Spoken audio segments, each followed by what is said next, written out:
A repeat of the Setanta Cup final and Drogheda out to atone after that 7-1 drubbing at Tala. But the Hoops had the first chance of note after 15 minutes, James Chambers heading just wide. A perfect night for football, but despite appearances, the surface in Drogheda was quite bobbly. A chance for the home side, but Gavin Brennan's effort from a tight angle was shoveled behind by Richard Brush.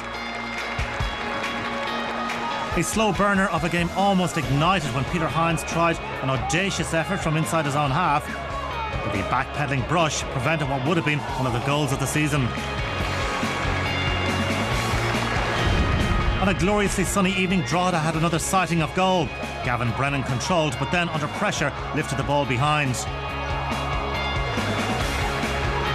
But the Hoops blossomed and bossed the second half. They tore into Drogheda. Tommy Stewart almost broke the deadlock after a great run by Sean O'Connor. Sava to the rescue for Drogheda.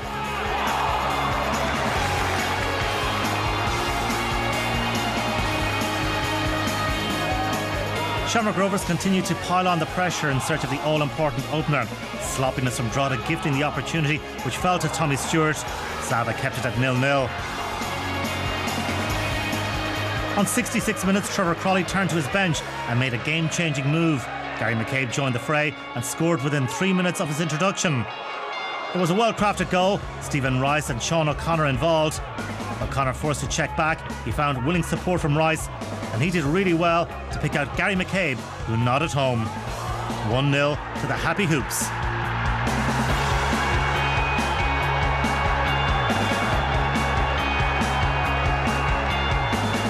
Talk about goal of the season. Well, here's another entry for that end of season competition. Ronan Finn ran into a roadblock. The ball was knocked away and Sean O'Connor unleashed a pile driver. Some strike. Shamrock Rovers 2 up. In front of their travelling fans, Shamrock Rovers were well on top, and they added a third. Patient build-up from Crawley's men before Sean O'Connor was given so much time and space to cross, and there was Gary McCabe, one of the smallest players on the pitch, to head home. Even the Talaman himself could scarcely believe it. The Hoops were on fire, and McCabe showed great awareness with his quickly taken free kick. Tommy Stewart in, and Gabriel Sava did well to narrow the angle and make the save. Finn and Stewart then combined to set up the hard-working Stephen Rice, who finished well, but the goal was ruled out for offside. So only a second away win of the season for Shamrock Rovers. They still have a lot of ground to make up on the leaders, but if they maintain this kind of form, they could yet be genuine contenders again. Drogheda United 0, Shamrock Rovers 3. I thought myself I had the hallmarks of a 0-0 draw. It was a nothing game, certainly in the first half. Either side didn't put their mark on the game. I felt maybe the pitch looked luscious out there, but it was far too dry. The ball just wouldn't move around for either team.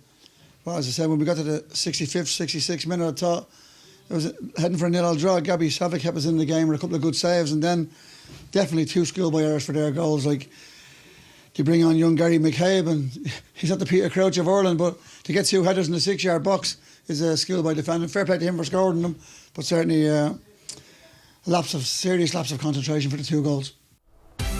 Well, that win for Shamrock Rovers moved them to within 3 points of Dundalk, who played and lost to Limerick, as you saw earlier in the programme. St Pat's continue to lead the way. They're 3 points ahead of Derry City, have 4 to spare over Sligo Rovers, but Pats have played a game more. It's all extremely tight at the top, and with Rovers looking set to join the party, the title race looks like getting very interesting